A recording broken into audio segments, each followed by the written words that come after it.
It's our purpose to bring to bear the principle of common sense and rational discussion to the issues of our day. America was created at a time of great turmoil, tremendous disagreements, anger, hatred. There was a book written in 1776 that guided much of the discipline of thinking that brought us to the discovery of our freedoms, of our God-given freedoms. It was Thomas Paine's Common Sense, written in 1776, one of the first American bestsellers, in which Thomas Paine explained by rational principles the reason why these small colonies felt the necessity to separate from the powerful Kingdom of England and the King of England. He explained their inherent desire for liberty, freedom, freedom of religion, freedom of speech, and he explained it in ways that were understandable to the people, to all of the people. A great deal of the reason for America's constant ability to self-improve is because we are able to reason, we're able to talk to each other, we're able to listen to each other, and we're able to analyze. We are able to apply our God-given common sense. So let's do it.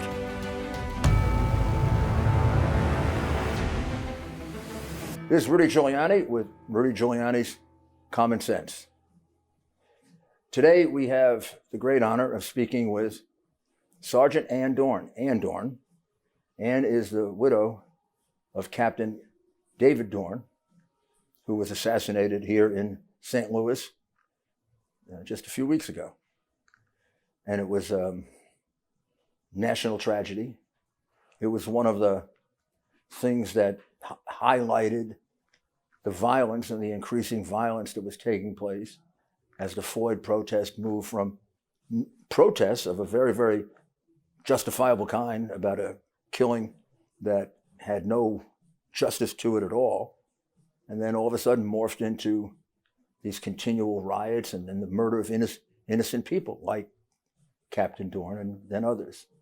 So it shocked the nation. And we'd like to talk to Ann because she herself is a police officer and has a lot of insight into how this all happened.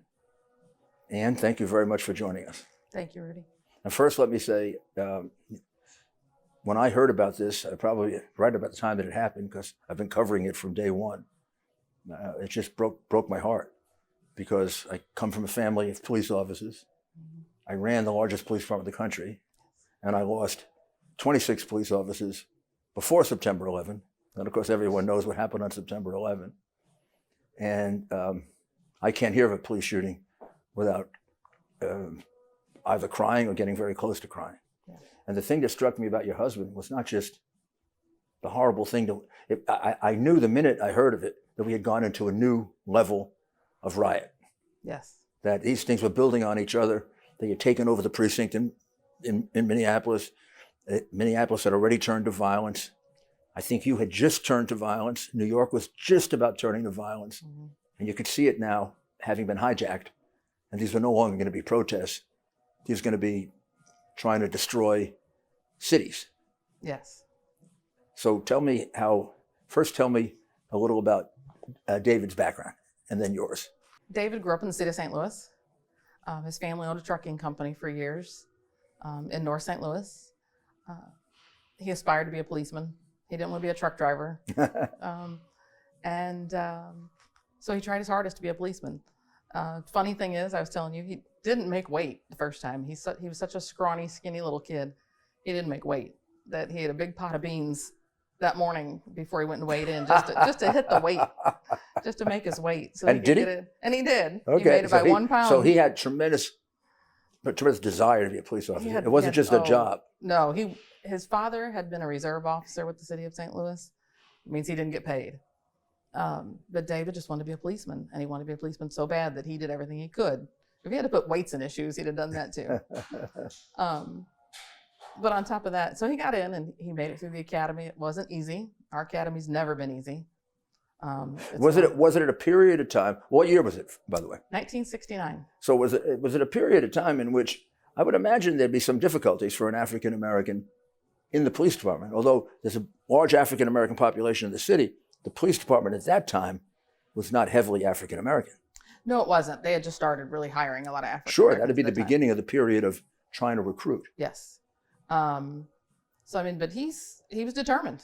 So he was more or less a trailblazer for African American police officers. Yes. And how was his integration in the police department over the many years he was there? David was well liked. Everybody loved him. He never picked sides with anybody. He didn't matter if you're white, black, Asian, Hispanic. If you needed help, he helped you. He was friends with everybody. So he was just well loved. But he was also a hard worker. He did his job, and he did it to the letter of the law. He wasn't. I don't want to say he wasn't a rogue officer. He did get into some stuff, but he always come out smelling like roses every time he did something. He was a tough cop, you told me. Very tough cop, yes. But in the right sense. In the right sense, yes. An example, one morning he was somewhere he wasn't supposed to be. Back then we didn't have miniature radios. So he's inside someplace he's not supposed to be. He hears all these sirens and he's trying to figure out what's going on. So he goes out and listens to his radio and they're broadcasting this description and there's been a shooting and all this stuff. And so he jumps in his police car and he takes off trying to get back to his area where he's supposed to be because he's not in his area. And a guy runs out in front of him and he hits him. And he's like, oh, I just hit a guy. So he's scared to death. Like, I'm going to be in so much trouble. I just hit a guy. So he gets out of the car and looks at the guy. And just then they're broadcasting the description of the guy wanted for murdering the shop owner. It was the guy that he hit. So he got a medal. He got a medal. He was doing something he wasn't supposed to be doing, and he got a medal for catching the guy that killed the shop owner. I've had experiences like that. That signifies Dave's entire career. Mm-hmm. Every time he was doing something he wasn't supposed to be doing, he got a medal. But he was a very good police officer and very well liked. Oh, everybody loved that. him. I know from talking to people, even here the last couple of days. He was, in his area, he was like almost legendary. He was, yeah. And then he became, as a captain, he became our night chief. So he worked usually 6 p.m. to 2 a.m. So he was out on every call. And how do you become you're a sergeant? I'm a sergeant. So how do you become a sergeant? I have to take a test, and I have to prove my worth. That's the point I I want to make. Interview. You have to take a competitive exam. Oh, yes. And then you have to take a competitive exam for lieutenant. Yes.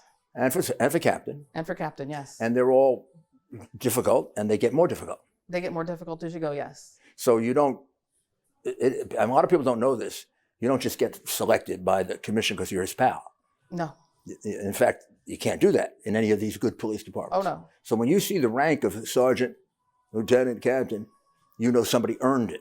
Well, they've earned it, yes. The tests are grueling. So then how long was he in the St. Louis Police Department? 38 total years. 38 years. Yes. And he could have retired at 20 or 30. 20 is the earliest, and 30. 35 is usually when most people go. And he got an exemption. No, he just stayed 3 extra years. He hadn't turned 65 yet. So then you wanted him to retire, you told me. I wanted him to retire. Like most good wives do. And he probably felt he's going to die if he retired. So he went and took over a smaller police department as the head of the police department. Yeah, he became the chief of police of Moline Acres, which is a little municipality just north Sure. of the city. They needed a chief of police. They hired him. They didn't hire him on. He was acting as a consultant to help hire a new chief of police. Right. And everything he said, well, you need this. They're like, okay, well, what do you need, Captain Dorn, what would you need if you were there? And he'd say, well, I would want this. And they were like, done. Well, what else would you need? And he'd say, well, I need this. And they were like, done. And within a week, he comes home with a badge and a gun. And he was they picked him. He's the chief of police. Right. He talked himself into the job. And I go, what'd you do? He goes, I guess I'm the chief of police. Like, then he did that. Wasn't the plan. And how long was he retired when the night of June 1st came? About 6-7 years. And had he been doing sporadic security work here and there, or regular security work? Well, no, he was pretty much retired. The security work he did do was just for a friend. And in this particular case, the Floyd murder occurred on the 25th of May. Mm-hmm. And it led to some, let's say at the start, peaceful protests in St. Louis. Were you or David concerned about those protests at the beginning from the point of view of becoming violent? We were always worried about him becoming violent, but no, there was no real concern at the time because it was contained.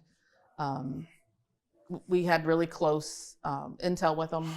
You know, a lot of times the protesters will talk to us. This is what we're going to do. This is how we're going to do it. In the past, we've always had good working relationships with our protesters. But within a few days, then it started to turn violent. Yes. And that was almost the night before David was shot, right? It was, yes. And were you and David aware of that the nature of it had turned? Yeah, the day June 1st was our first day. They put us on 12-hour shifts.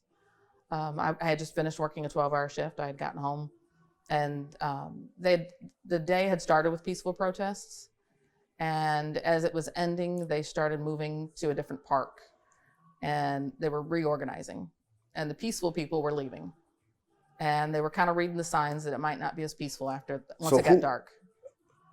Did new people come in to try to direct it that way, or was it the same people just getting more frustrated? It was some of the same people, but a lot of new people joined. And were they Antifa, Black Lives Matter, any particular group? I'm guessing. I didn't go down there. I can't say for certain, but I'm guessing yes. It was probably Black Lives Matter and Antifa probably got together. Right. And a few other radical groups, that I don't know of. I think this would be a good time to take a short break. How bad is it? Your back, knee, or neck pain? My knee pain was awful. I probably tried the same things you're trying to manage your pain. Topical ointments, pain relievers, fish oil, but nothing worked. Then I tried Omega XL. And here's why. The underlying cause of painful, achy joints and muscles is inflammation. The key is to knock down inflammation before it causes permanent damage. Backed by 35 years of research, that's exactly what Omega XL does. Nothing comes close to doing what Omega XL does. There's nothing like it. If you're suffering with painful, achy joints and muscles, stop wasting money and switch to Omega XL. Order Omega XL now and get a second bottle free. Visit omegaxl.com/Rudy. That's omegaxl.com/Rudy or call 1-800-844-4888. 800-844-4888. Welcome back to our interview with Ann Dorn. When did the call first come for David to respond to help his friend who owned the pawn shop? It was around 2:06 a.m. And was that on the first? That was, it had already become the second, June 2nd. It was on June 2nd.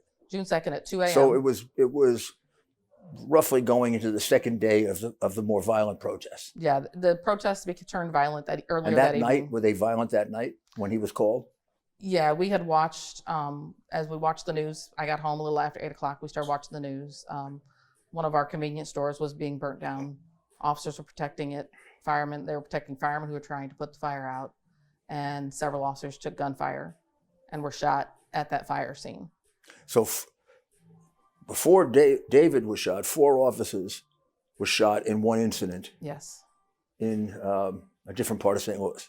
Yes. And they were guarding a convenience store. A convenience store. 7-Eleven? Was it 7-Eleven? 7-Eleven store. And a shootout took place there. Mm-hmm. So you were already aware of the fact that these officers had been taken to the hospital. Yes. And that there was a shooting. Yes. And then a couple hours later, Dave gets a call to go help watch his friend's store. Yeah, the alarm had gone off at the store, and anytime the alarm went off, the alarm company would call Dave. Dave was closest. The owner, for the most part, lived in Florida, but his contact people didn't live close. They were 30-minute drive. So as far as you know now, having reconstructed what happened, David left, went to David left. went to look at the store. Usually he wakes me up to tell me he's going. He didn't wake me up this time for whatever reason. From what I understand, he went to the store to check on things, but the call had come in that the building had already been breached. Gotcha. And had the store been breached? The store had been breached. Okay. In the past, the store had never been breached when he'd gotten calls. It was a vibration alarm or there was a motion sensor inside, and it was usually a rodent that set it off. When we got those calls, I didn't worry too much. But this night it was breached. The front door had been open. The cameras inside had picked up activity inside. So I don't know if the alarm company had relayed that to him because there was multiple calls from the alarm company. I do know from people there was a video. Someone live streamed the incident on Facebook of my husband being murdered. So someone live streamed it other than the murderers. Yes. Or probably connected with the murderers, but took a full video record of it. Yes. And what happened? He confronted some of the looters that were there. He was talking to them. According to the two guys, he was just talking to them like, hey, this isn't worth it. They're used TVs. That's all you're going to get out of there is some used TV and some junk. Everything, all the valuable stuff's locked up. And he's trying to talk to him and just tell him, hey, go away. Just leave. Everything will be okay if you guys just leave. And the guys were actually having a conversation with him. And the suspect walked up and pretty much said, F you, old man, and shot him point blank. And what's this man's name? Stephen Cannon. Stephen Capt. Mm-hmm. How old was he? Yeah. 28 years old. Prior record, I'm sure. He was on probation Of for course. 2 prior robbery firsts. Of course. Armed robberies. And David died immediately? I don't know. Yeah. I don't know. But he was hit very bad. It was a fatal injury. Yeah, from the beginning, he was hit very bad. Yeah. So what did that, impossible to answer this question, but what did that mean to you? I mean, to you and the family? When you get news like that, I mean, people hear about this, but they have no idea what it's like until it absolutely happens. I've had the unfortunate duty of telling women sometimes that their husband was killed, a firefighter or police officer in line of duty, and I don't know how to do it. I've had other people die in my family. My mother's passed away. It's different, though. It's totally different. Different. It's so different. David was my soulmate. You know, he was my life partner. And maybe if he'd been sick, you know, or something like that. Healthy man. Healthy man. Very healthy. A healthy man. A healthy 77-year-old, which is a blessing from God. Yeah. I feel like a blessing from God. Thank you, God. But then if you're healthy like that, you expect, you know, I don't know. We were planning I don't say you vacations. expect to live 30 years, but you expect to live 10 or 15 or maybe even 20 years. yeah, we were planning I vacations. mean, I so- have friends so- that are 94 and 95 and they're Mhm. sharp as a tack. Yeah. So I mean, Then I know a few people who are in their 70s and can't finish a sentence, but I'm not going to say Exactly. who. You went through what every one of my aunts, I had 4 uncles who were cops, went through every night. And particularly after a relative in our family was killed, a police officer, Mhm. it was every call. Yeah. Every call, and unless it was a set call that the husband had set up with the wife, like I always call it at 4 when my tour is over, or Yeah. but if they got a call at 2:00 in the afternoon, Yeah. oh, it was like the whole atmosphere changed for about 30 seconds. Yeah. Now, I mean, we call each other. you lived through that for both of yourselves. We did, and we always called each other. You know, if I was going to something pretty serious or he was going to something pretty serious, we'd let each other know, and then we'd call when everything was said and done. You know, When you go through, and how long were you married? we were married for 14 years. So- we lived together for the last 20. So, did you have an arrangement for this, about how to do this? I mean, this is a little bit strange in the sense that he was worried about your getting killed and you were worried about his getting killed.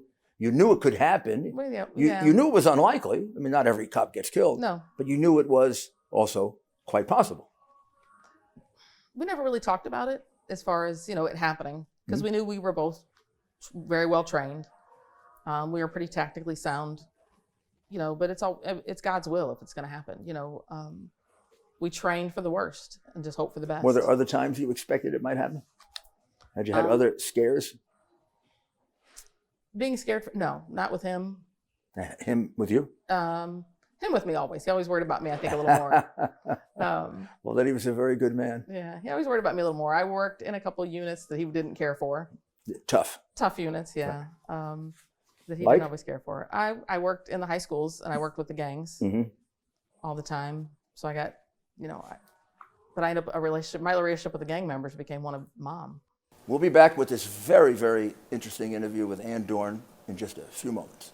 I couldn't believe we were evicted from our home that we didn't even sell. Those are the words of a homeowner, Deborah, when she learned she was the victim of home title fraud. It's a devastating crime that can cost you your home, and title fraud is not covered by insurance or common identity theft services. The only folks to trust that I know of to protect your home's title is Home Title Lock. Cyber thieves have discovered the titles to our homes are kept online.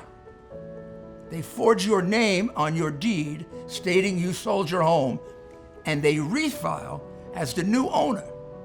In Deborah's case, she didn't even know she was a victim until the eviction notice arrived in her mail.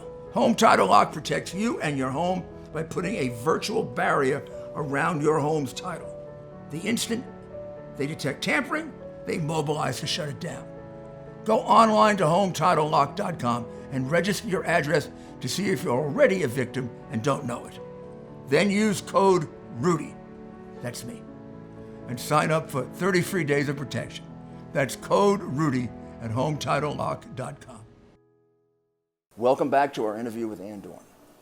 Now, the thing about David that I also noted in the newspaper that drew me to him, aside from the beautiful description of his personality, was the fact that from very early on, he worked with young people. Yeah. And he saw the value of being police officers into work with young people, which I personally think is the most important thing that could be done and should be supported on a massive level.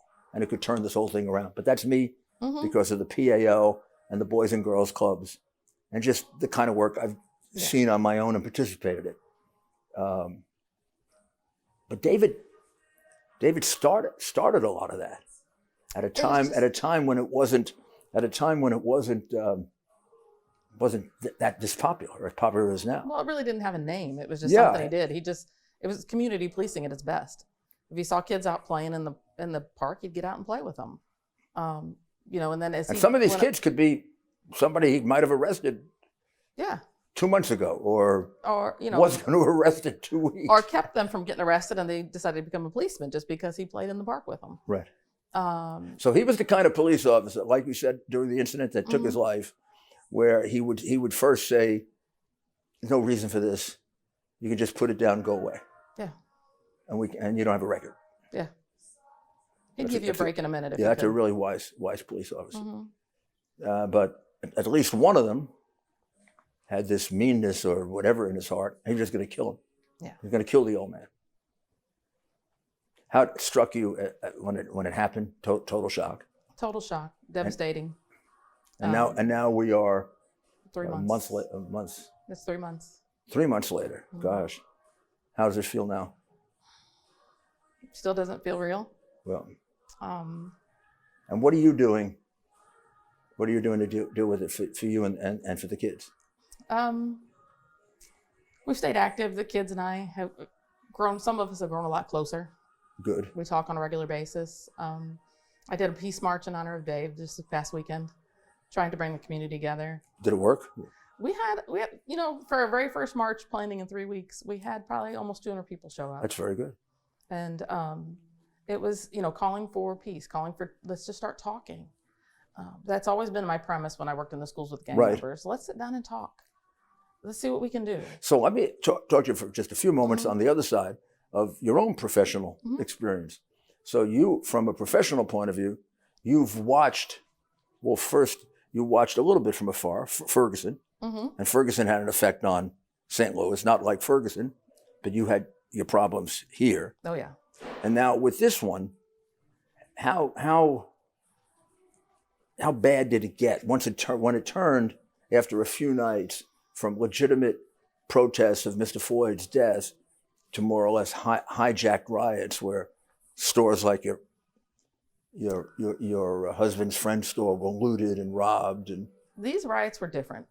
The other riots were anger. The Ferguson riots were anger. There was a lot of people acting out. The Ferguson riots. Right. These riots were organized, systematic, planned.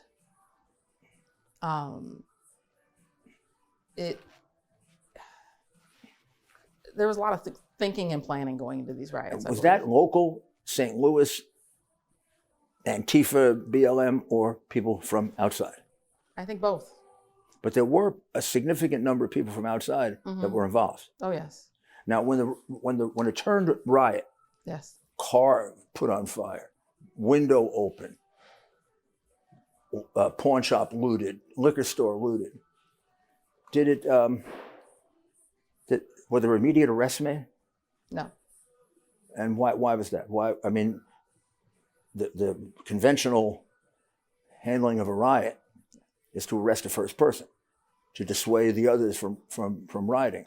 Usually the first person is the easiest one. He throws a rock, or he spits in a police officer's face. You arrest that, and you set a tone.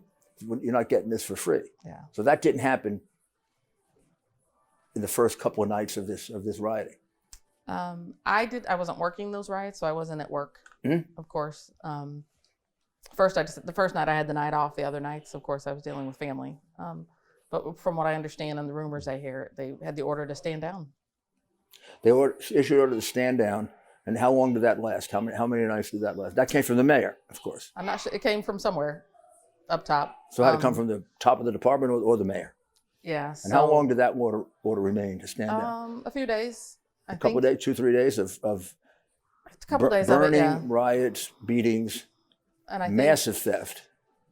I think with the death of David and officers getting hurt, some of the officers have said enough.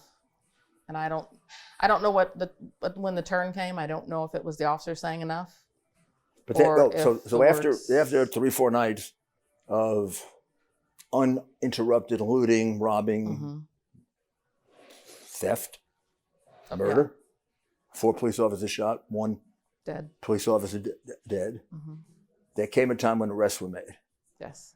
But weren't many of those people arrested, very quickly released from prison? Yes. Yeah, not even probably 12 Was hours, that part of the 24 hours. policy of the district attorney? Yeah, we do have a problem with this. Our district attorney. Your district attorney was elected almost 5 years ago now. Yes. Largely bankrolled by George Soros. Yes. And it was a big issue in the community. Why was he coming into the community that he has no interest in and electing a district attorney? And at the time, I don't think it was realized he was doing it in 25 or 26 or 27 other separate communities throughout America. Yeah, I don't think a lot of people knew he was doing it at that time. People don't know it today. Yeah. People don't know today that these people are puppets of George Soros, and they follow a script. The script is decline a lot of prosecutions. She declines about 60%. A lot, yeah. So the police come into her office, and more times than not, they're thrown out. Yes. Has to be terrible for police morale. Oh, the morale's horrible. And then of the 40 left, she prosecutes successfully some woefully low percentage, 30%. 20, 30% maybe. So all the rest of them go free. Yes. So she's sort of like a recycling mill for criminals back to the street. Yes. Now the crime rate here, since this all started, has gone up. It was already not so good, but it's gone up dramatically. It's gone up dramatically, and so is our homicide rate. Homicide rate, I think, is kind of getting you like into the number 2 in the country. Yeah, last year we were number 1, and we're going probably back up to that number again. Now you're a city of only 300,000. Yes.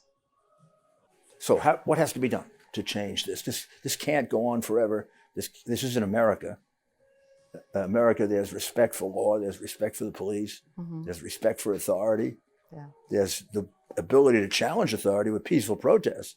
Oh, yeah. But when peaceful protests are consistently turning into riots, you almost have to believe the police protests are being done to kind of give a background, it's like, for the riot. A place, maybe another way, if I knew that 4 nights in a row my peaceful protest turned into a riot, killing people and destroying stores, I'd stop the peaceful protest. Yeah. Is it still going on? On occasion. We do have small groups that want to protest, then try to but we're trying to stay on top of them to keep them from getting violent. We try to contain them to an area. Our police departments, the police department itself, when allowed to do what we need to do, I believe we can really make an effective change in the protests. We're very well trained to stop it. We're very well trained to even prevent it. Talk to them. We have phenomenal de-escalation training. And from what you could tell, was any of that utilized here? Trying to stop them, trying to work with them? When it was allowed. When did that happen? I'm not sure. But after some nights of rioting? Yeah. Then there's a situation with the district attorney just generally turning down cases, including murder cases. Yes. And then prosecuting just a small number of them. And that creates a barrier between her and the police department. Yeah, and it should the citizens too. You know, the victims' families are affected by this as well. The victims' families and neighbors. You know, because if you don't prosecute these murderers, they're right back out on the street, and then it just amplifies the fear in these communities. And how are you coming with healing your family? We're doing well. We're hanging in there. We're using each other. The kids are pretty good. Well, he was really a hero. His whole life, Oh yeah, really a hero. And and he was a hero to his kids. we want to make sure that people know who he is and what he did, and that Okay. he exemplifies 99.9% of the African American, white, and other police officers. Yeah, And he was a police officer without color identity politics. Oh, he didn't care what color you were, black or white. He'd help you. Well, But he has some big shoes to fill. well, let's hope we have a few that can do that, because we're going to need it very badly. Oh yes. And I do know we have a very, very fine police officer in Ann Dorn, Thank you, sir. who obviously has reflected on these things very, very deeply. And thank you very much. And anything I can do, we're there to help you. Thank you. God bless you. God bless you. Well, that concludes our interview with Ann Dorn. Quite a moving interview and quite a compelling story of a man who was a fine police officer and married to a wife who's a police sergeant and an equally fine police officer. They knew their lives were at risk every night, yet they served. And the horrible time came.